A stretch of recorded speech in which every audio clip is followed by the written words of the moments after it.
السلام علیکم دوستو، میرا نام ہے ذیشان علی اور آپ دیکھ رہے ہیں زی علی ٹی وی۔ امید کرتا ہوں کہ آپ لوگ خیریت سے ہوں گے۔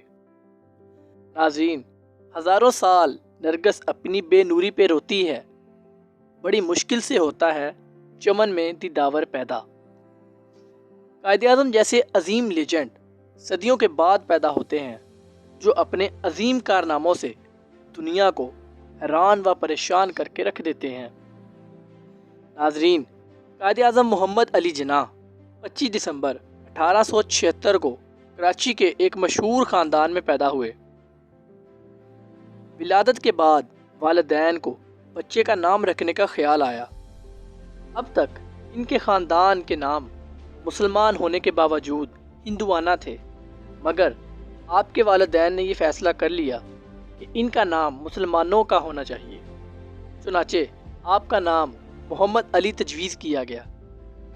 آپ کے والد صاحب کا نام پونجا جناح تھا۔ یہی وجہ تھی کہ باپ کے نام کی نسبت جناح بھائی کے الفاظ بھی آپ کے نام کے آخر میں لگا دیے گئے، لیکن قائد اعظم نے بھائی کا لفظ ختم کر کے محمد علی جناح لکھنا شروع کر دیا۔ جب آپ ذرا بڑے ہوئے تو آپ کو سندھ مدرسۃ الاسلام میں داخل کروایا گیا۔ آپ نے ابتدائی اسلامی تعلیم اور قرآن پاک کے ساتھ ساتھ ابتدائی گجراتی تعلیم بھی حاصل کی۔ آپ بچپن سے ہی پڑھنے لکھنے کی طرف مائل تھے۔ آپ بہت ہوشیار اور ذہین تھے۔ آپ نے مشن اسکول کراچی سے میٹرک کا امتحان اعلیٰ نمبروں سے پاس کیا۔ آپ کے والد صاحب نے اپنے ایک دوست مسٹر کرافٹ کے کہنے پر آپ کو اعلیٰ تعلیم کے لیے لندن بھیج دیا۔ آپ نے وہاں سے صرف 20 سال کی عمر میں بیرسٹری کا امتحان پاس کیا۔ قانون کی ڈگری لنکن ان کے ادارے سے حاصل کی۔ محمد علی جناح نے بگڑے ہوئے گھریلو حالات کا ہمت اور حوصلہ جرات مندی سے مقابلہ کیا۔ آپ نے فارغ رہنے کی بجائے وکالت شروع کر دی۔ قائد اعظم زمانہ طالب علمی ہی سے سیاست میں دلچسپی لیتے تھے۔ انہیں سیاست سے گہرا لگاؤ تھا اور ملکی حالات سے بخوبی واقف تھے۔ 1904 میں قائد اعظم دادا جی نوروی کی پرائیویٹ سیکرٹری کی حیثیت سے کانگریس کے اجلاس میں شرکت کی اور 1921 تک مسلسل کانگریس کے اجلاسوں میں شریک ہوتے رہے۔ 1909 میں وائسرائے کی ایگزیکٹو کونسل کے ممبر بھی مقرر ہوئے۔ 1906 میں مسلم لیگ معاذر وجود میں آئی تو قائد اعظم 1913 کو مسلم لیگ میں شامل ہو گئے۔ 1916 میں مسلم لیگ کے لکھنؤ کے اجلاس کی صدارت کی۔ اس کے بعد آپ نے دن رات مسلم لیگ اور مسلمانوں کے لیے بھرپور طریقے سے کام کیا اور آپ کی ذہانت کی وجہ سے مسلمان جوک در جوک مسلم لیگ میں شامل ہونا شروع ہو گئے۔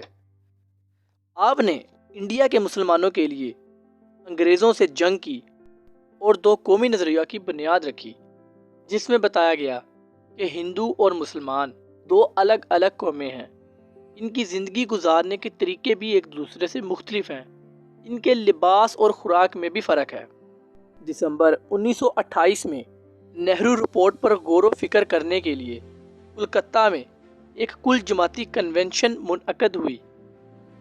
نہرو رپورٹ کے جواب میں قائد اعظم نے 14 نکات پیش کیے۔